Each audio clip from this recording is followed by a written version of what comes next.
Assalamualaikum warahmatullahi wabarakatuh. Halo anak-anak, kembali lagi bersama Ibu Intan. Kali ini kita akan belajar tema 7, peristiwa dalam kehidupan, subtema 3, peristiwa mengisi kemerdekaan pembelajaran pertama.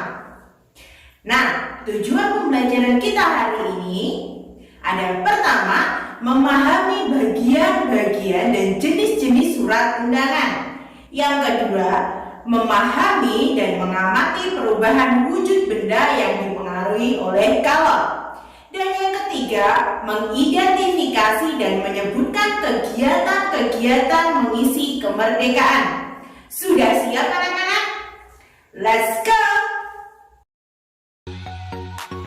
Banyak peristiwa yang terjadi di dalam kehidupan kita. Ada peristiwa-peristiwa yang dianggap penting dan patut dirayakan bersama orang lain. Untuk itu diperlukan sebuah surat undangan untuk merayakannya bersama orang lain. Nah anak-anak, kita akan mempelajari surat undangan. Surat merupakan alat komunikasi berbentuk tulisan dan banyak digunakan dalam kehidupan sehari-hari. Sedangkan surat undangan adalah surat yang berisi pemberitahuan dan permintaan kesediaan seseorang untuk menghadiri suatu acara atau kegiatan. Nah, kalimat yang digunakan dalam undangan haruslah efektif, yaitu singkat, padat, dan juga jelas.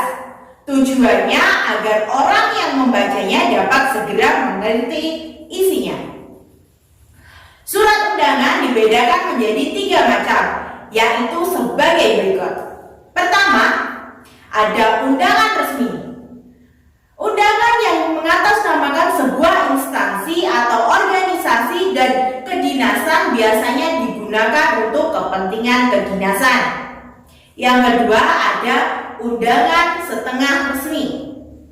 Undangan yang mengatasnamakan perseorangan yang ditujukan ke perorangan maupun instansi atau organisasi. Dan yang ketiga adalah undangan tidak resmi. Undangan yang mengatasnamakan perorangan dan ditujukan ke perorangan untuk kepentingan perorangan seperti undangan ulang tahun ataupun juga undangan perayaan kelahiran.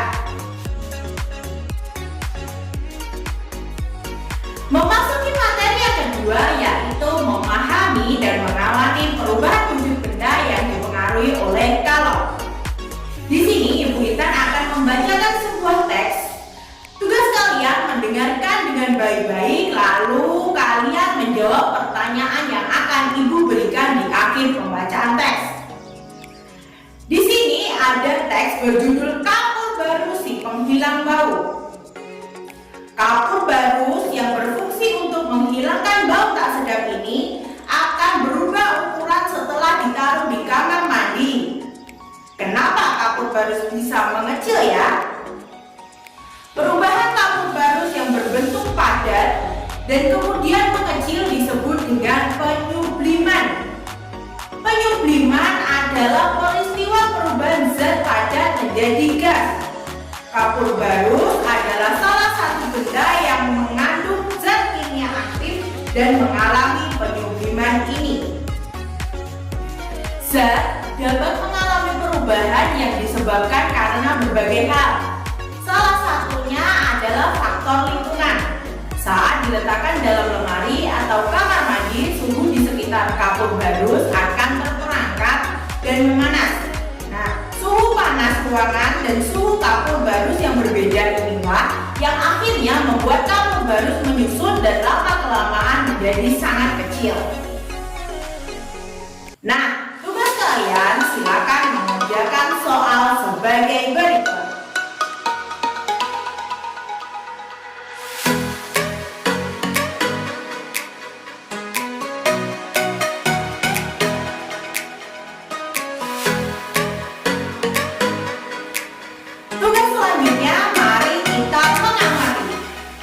Sediakan alat dan bahan seperti pertama, 4 buah batu bata untuk membuat tungku sederhana.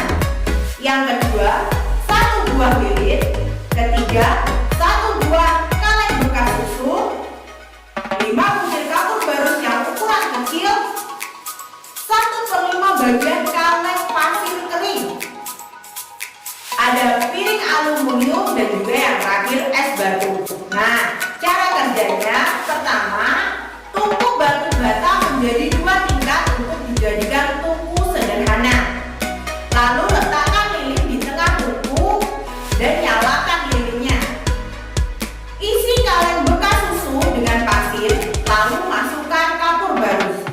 Letakkan kaleng bekas susu tersebut di atas tungku.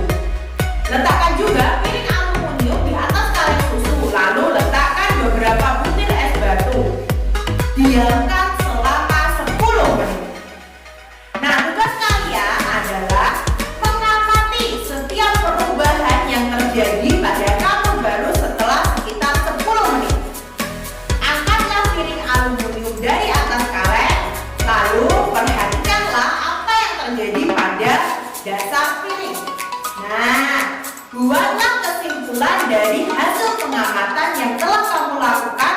Boleh dibantu dengan orang tua.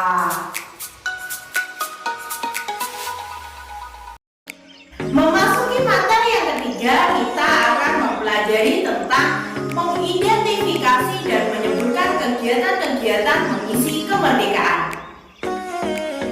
Ingat kata Bung Karno, bersatu karena kita kuat, kuat karena kita bersatu. Jadikanlah pedoman perilaku dalam keberagaman dan perbedaan dalam rangka mengisi kemerdekaan.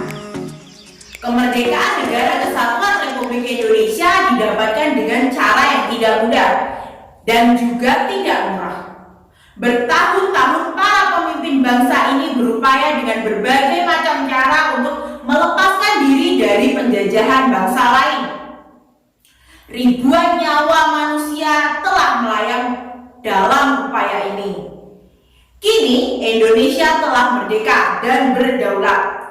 Namun banyak hal yang harus dilakukan untuk mengisinya dalam rangka pembangunan bangsa Indonesia yang seutuhnya, seperti yang dicita-citakan para pendiri bangsa ini. Generasi penerus bangsa harus mengupayakan agar pembangunan manusia seutuhnya dapat dilakukan terus-menerus dengan berbagai cara. Cara-cara yang dapat dilakukan antara lain adalah dengan mencintai dan bangga menjadi bangsa Indonesia.